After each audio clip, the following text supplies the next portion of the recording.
Bienvenue. Aujourd'hui, on se penche sur la communication. Est-ce que c'est un don ou plutôt une compétence qu'on peut tous acquérir? C'est une excellente question. On s'appuie sur un entretien vraiment très intéressant avec un expert du domaine. Oui. Et on a tous connu ça, hein, cette espèce de gêne, l'impression de ne pas être vraiment compris ou entendu. Tout à fait.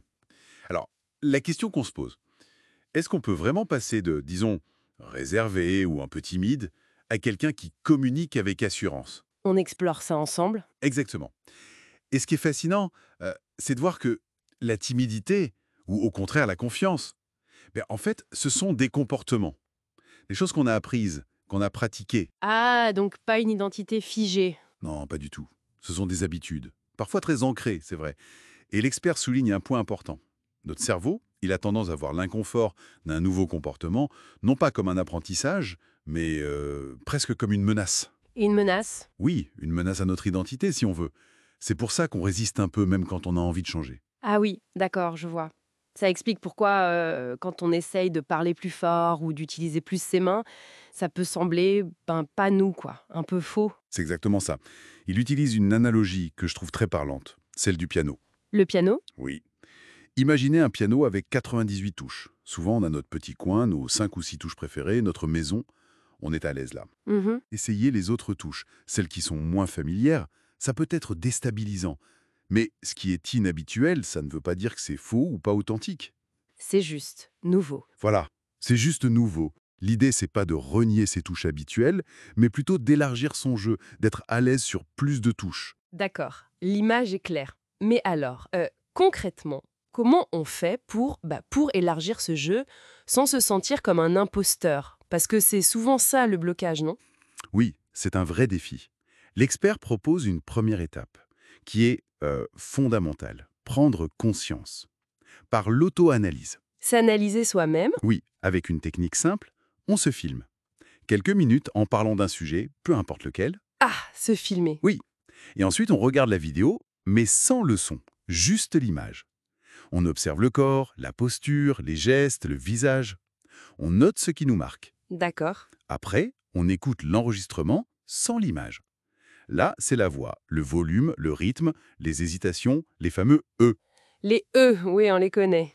Et enfin, si possible, on regarde la transcription écrite pour analyser la structure, la clarté des idées. J'imagine que la première fois qu'on se voit et qu'on s'entend comme ça doit faire un petit choc, non?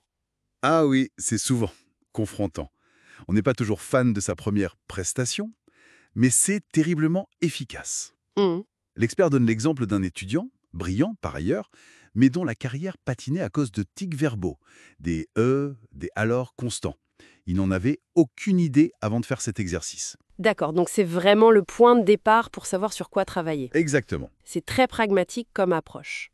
Un autre problème qui revient souvent et qu'on trouve dans nos sources, c'est la frustration de se faire couper la parole, tout le temps, en réunion par exemple. Ah oui, le grand classique. On a l'impression d'être invisible parfois. Souvent, la cause, c'est une présence qui n'est pas assez affirmée.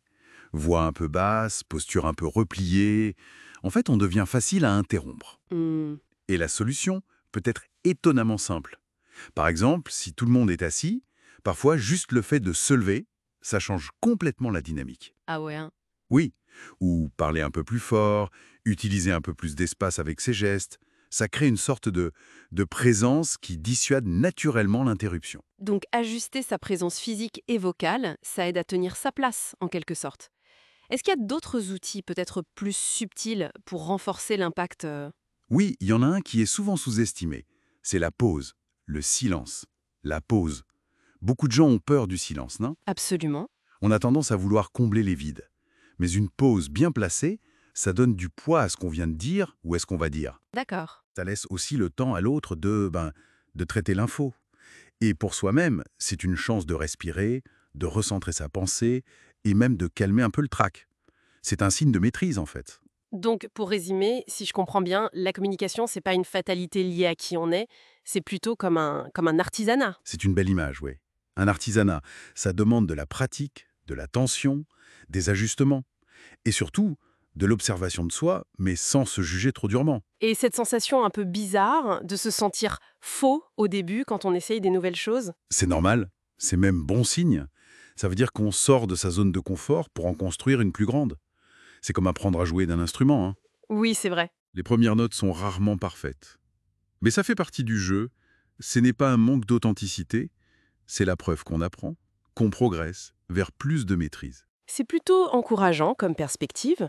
Alors, pour terminer, peut-être une petite piste de réflexion.